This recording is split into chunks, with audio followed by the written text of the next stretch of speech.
time around. But I'm a firm believer of it. And maganda rin ng Zast versus Taharek. Sobrang hype na ng Champions Arena. Kung naririnig nyo lang ang energy dito ngayon, ang mga Sonics nag-iingay, ang mga Auroras nag-iingay. This is game number 5 of our Grand Finals rematch. Punta na tayo sa ating mga casters. Kung ikaw ay supporter ng Aurora Gaming or ng Onyx Philippines, eto na ang huling tsansa para isigaw at ipakita kung gaano kayo katiwala na sila ang mananalo for this match for immortality. Aurora Gaming, na-force nila ang ating, yun yung pinaka-matutulugan na question, pero top lane Edward laban sa dalawa. Wait lang, ang kulat din talaga dito ni Edward. Boy, papa! Pero biglaan dumating si Demon Kaita. Ay! Ngayon naman ay sasalubog si Renny J. Buti na, di naman, pero tinamaan pa rin.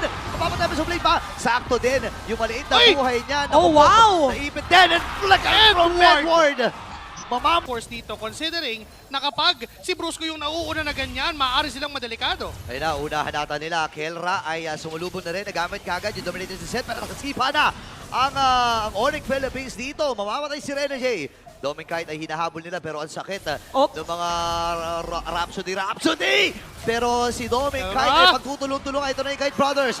Hindi na nainig na si Demon Kite. Itong si Renny J na hindi na ako basta-basta hitman lang na kuha tayo ng pick-off. Mas iniisip niya ngayon yung pwedeng macro and here comes the kick! O yun lang, hindi yata in-expect ni Demon Kite na may nagtatasko.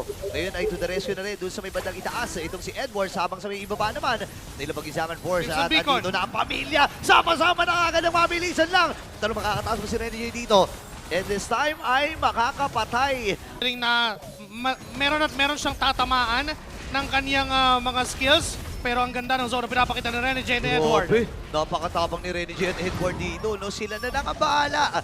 Kayo na ang kumuha ng mga objektiba. Ngayon, Aurora, patungo sa may windang bahagi. Brusco, tumama din yung Earth Shatter and onward. Para dito kay Kirk. Habang si Zombie kinako ng kill ngayon. Shadow kill na magamit din. Dapat sa play as well. Para kay King Kong ang nakapatay. Si King Kong andun yung outplay. Pero babanggayin nata siya dito. Roll out, roll out. Hindi mo tamaan! Humahabol din. Andun ba? Hahabol ba sa Lidiot? Go, go. Kasi hero nga daw to ni Brewster. Sipa. Speaking of mabilis! Ayan na, nagmamadali sila dito. Sinipa kagad si Edward. Yun, mag-isaman force. At tanong kaya ba nilang i-sustain yung damage? Atras muna sila dito. Super Prince. Nagamit niya kanyang Crimson Beacon. Pero si King Kong ay nakuha na ng kill. Napatay kagad si Red. Nakaya nilang pick-offin. Look at Brusco. Brusco, Scanning the floor. Nakita niya si Demon Kite na nakap! Yun lang nanakap ng Lord. Medyo minala sa ata. Patay si Demon Kite. Pasok din kagad si King Kong. Andito na clean up mula sa Onyx Philippines. Kasama pa yung Lord. Tumpahan tatlo. Habol sila dito. Patay si Edward. Si Doming lang ang natitira. Tayo sa last game na lang, mag-5 games naman tayo. But anyway, middle lane na para papasok yata. Magkakaroon ng setup play. King Si King Kong!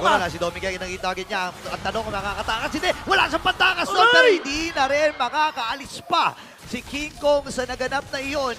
Pero Minion wave dito sa may bandang gitna. You have two players Brusco. down sa side ng Aurora para pwede nilang pilitin anytime. Dominator si Seth, ginamit, binurse kagad at yun ang naging call. Kelra! Pero si Kelra ay nagwawala na. 5 seconds para kay Renny J. Ready na mag-base na ang Onyx Philippines. Kaya ba nila tapusin ang laban na ito? Masyado malayo yung minions. Kailangan Dumidepensa! Ubus! Ang Onyx Philippines! Ubus ang pamilya! Aurora angat! Buhay naman si Nakaready King Kong. yata sila sa may likod. Si King Kong! Si King Kong. Nag-aantay na pagkakataon pero nakita siya. Flicker from Edward! Edward! Pero si King Kong, the Sigma Juggler na makakakuha ng Lord. Atras pa magiging call dito ng Onyx. Dire-diretso din na, Nalilita boss. kanila mga buhay dito. Pwede mag-round down. Ayun ba ang magiging call ng Aurora? Sa gitna mabubuhay yung Crucial naman dito kung paano magiging setup play. May kita ko nasaan si Renny J. At mahaba na naman po ang ating diskusyon kung sino makakakuha ng Lord. 15K ay binurse na agad. 10K. Sipa kagad! Itong si Demon Kite. Nice targeting para kay Bruce Skella na ako ng kill. Habang si Kiko ay makakapatay. Demon Kite mega kill na. Pero Dami sa blades! ang Onyx Philippines.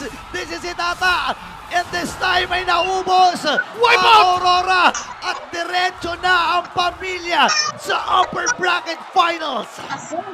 Onyx Philippines! Sila ngayon mananalo